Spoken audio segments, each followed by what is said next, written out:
Hi guys, good evening. Cost accounting సంబంధించి ఈ class లో సెకండ్ యూనిట్ లో వెయిటెడ్ యావరేజ్ మెథడ్ గురించి తెలుసుకుందాం. ఫస్ట్లీ వెయిటెడ్ యావరేజ్ మెథడ్ అంటే ఏంటి? The weighted average price method in cost accounting determines the value of inventory and cost of goods sold. ఈ definition లో ఇన్వెంటరీ అంటే ఏంటి, కాస్ట్ ఆఫ్ గూడ్స్ సోల్డ్ అంటే ఏంటి? సింపుల్. ఇన్వెంటరీ అని అంటే 3 types. First one raw materials, second processing goods, third finishing goods. ఈ finishing goods నే కాస్ట్ ఆఫ్ గూడ్స్ సోల్డ్ అని కూడా అంటారు. By averaging the cost of all units by available for sale. ఇన్వెంటరీని లేదా కాస్ట్ ఆఫ్ గూడ్స్ సోల్డ్ ని sale కి available గా ఉన్న ప్రతి యూనిట్ కాస్ట్ చేత డివైడ్ చేస్తే వచ్చేదే వెయిటెడ్ యావరేజ్ మెథడ్ అన్నమాట. Including beginning inventory and all purchases made during a period. దీనిలోకి ఇన్వెంటరీ వస్తుంది, పర్చేస్ చేసిన ప్రతి ఇన్వెంటరీ కూడా వస్తుంది. The method is different from all other methods because ఈ మెథడ్ అనేది మిగతా మెథడ్స్ కంటే డిఫరెంట్. ఎందుకోసం అనంటే in this method prices are calculated on the receipt of material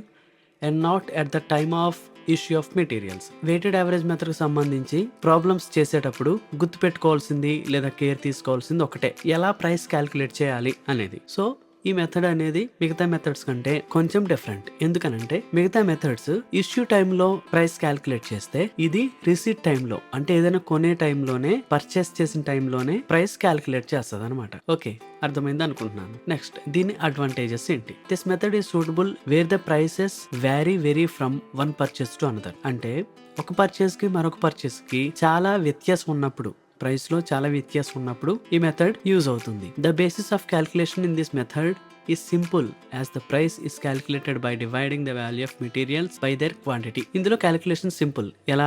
ఆ వాల్యూ ఆఫ్ మెటీరియల్స్ ని దాని క్వాంటిటీతో డివైడ్ చేస్తే ఈజీగా ప్రైస్ అనేది వస్తుంది. A new price is calculated when new materials are purchased. ఇది కూడా మనం ముందే డిస్కస్ చేసాం. కొత్త ప్రైస్ ఎప్పుడు క్యాలిక్యులేట్ చేస్తాం? కొత్తవి కొన్నప్పుడు. దీని డిసడ్వాంటేజెస్ ఏంటి? This price more complicated than simple average price as it takes into account the total quantity and value. నిజమే కదా, సింపుల్ యావరేజ్ మెథడ్ అనేది చాలా సింపుల్ దీంతో పోలిస్తే. Since actual price is not used, actual price use చేయనంత వరకు profit or loss may arise in material cost by using this method. మనం కొత్త ప్రైస్ వచ్చినప్పుడే కదా మనం ప్రైస్ క్యాల్కులేట్ చేసేది. ఆ ప్రైస్ క్యాల్కులేట్ చేసింది యాక్చువల్ ప్రైస్ కాదు. దానివల్ల ఏమవుద్ది? ప్రాఫిట్ అండ్ లాస్ అనేది మెటీరియల్ కాస్ట్ ఎక్కువ చూపిస్తుంది. Where receipts are numerous, receipts ఎక్కువగా ఉన్నప్పుడు calculations will be many and may result in errors. ఒకవేళ మనం పర్చేస్ చేసిన రిసిట్స్ ఎక్కువగా ఉంటే దానివల్ల క్యాల్కులేషన్స్ తప్పు చేసే అవకాశం ఉంది. దానివల్ల రిజల్ట్స్ కూడా తప్పుగా వస్తాయి. The price may have to be taken up to 3 or 4 decimal places to calculate the correct value of large quantities. Otherwise, approximation may lead to difference in accounts. అంతే కదా.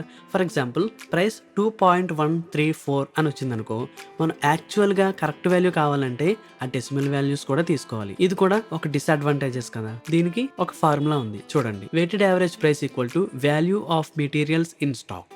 అంటే బ్యాలెన్స్ అనమాట. Balance by quantity in stock. ఎంత quantity ఉంది? For example value 1000 రూపాయలు ఉందనుకోండి, 1000 rupees. By ఎన్ని units ఉన్నాయి? 10 యూనిట్స్ ఉంటాయి. 1000 by 10 చేస్తే ఎంతైతే వస్తుందో అది ప్రైస్ అనమాట. ఒక్కొక్క దాని ప్రైస్. ఒక క్వశ్చన్ చూద్దాం. Show the stores ledger entries as they would appear when using the weighted average method of pricing issues in connection with the following transactions. Below ఇచ్చిన ట్రాన్సాక్షన్స్ యూస్ చేసుకుని మనం వెయిటెడ్ యావరేజ్ మెథడ్ ప్రకారం క్యాలిక్యులేట్ చేయాలి. చూద్దాం. 2021 March 1st balance in hand 300 units, ఒక్కొక్కటి 2 rupees. Purchased 2nd, 4th issued, 6th purchased, issued ఇవన్నీ ఇచ్చాడు. నెక్స్ట్ ప్రైసెస్ కూడా ఇచ్చాడు. క్యాలిక్యులేట్ చేద్దాం. Solution right. మనం క్యాలిక్యులేట్ చేసేటప్పుడు ఇక్కడ చూపించిన ప్రొఫార్మా ప్రకారం వేసుకోవాలి. Date particulars common. తర్వాత ఏమి ఇచ్చాడు మనకి? రిసీట్స్ కొన్నాము, ఇష్యూ బయటికి వెళ్ళినవి, బ్యాలెన్స్ మిగిలినవి. సింపుల్.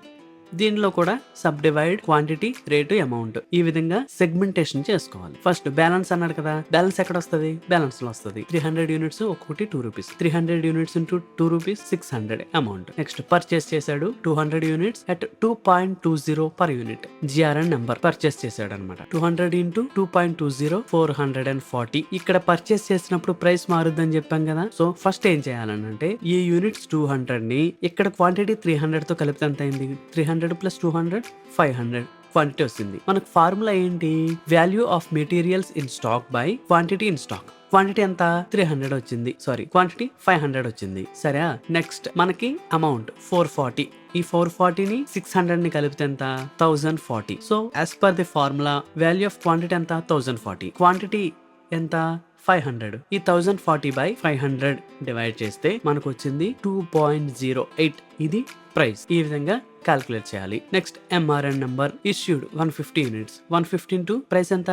2.08. క్యాలిక్యులేట్ చేస్తే 312. 500 నుంచి 150 పోతే 350 ఇంటూ 2.08 728. నెక్స్ట్ ఇష్యూడ్ అయింది కదా, పర్చేస్డ్ 200 యూనిట్స్ 2.30. ఇప్పుడు కూడా మనం ప్రైస్ క్యాలిక్యులేట్ చేయాలి. 200 ఇంటూ 2.30 460. రైట్, 350 మిగిలింది. 350 ప్లస్ 200 550. రిసీట్ ప్రైస్ ఉందో ఆ రిసీట్ ప్రైస్ తో మనకు సంబంధం లేదు. ఓన్లీ క్వాంటిటీ అండ్ అమౌంట్ తో మాత్రమే మనకు సంబంధం ఉంది. ఓకే రైట్, ఈ 460 ఉంది. మిగిలింది ఎంత?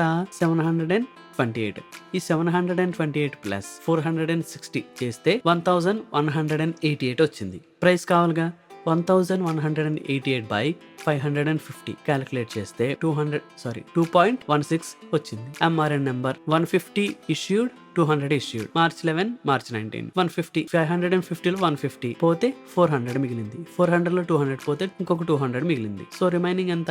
200 units 2.16 price 432. Next purchased 200 units at 2.40 per unit. ఇప్పుడు కూడా ప్రైస్ క్యాలిక్యులేట్ చేయాలి. 200 ఇంటూ 2.40 480. రైట్, ఎంత మిగిలింది? 200 యూనిట్స్ 200 కొన్నాము. So 200 plus 200 400. నెక్స్ట్ అమౌంట్ ఎంత? మనం కొన్నది 480, మనకు మిగిలింది 432. 480 ప్లస్ 432 912. ఓకే, సో ఇక్కడ మళ్ళీ నెక్స్ట్ డేట్ లో ఇష్యూ ఉంది.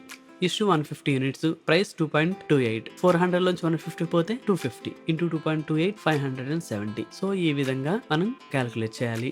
సో ఫస్ట్ క్వశ్చన్ ఆన్సర్ మీకు అర్థమైంది అనుకుంటున్నాను. అది యూస్ చేసుకొని సెకండ్ క్వశ్చన్ ఆన్సర్ ట్రై చేయండి. Thanks for watching.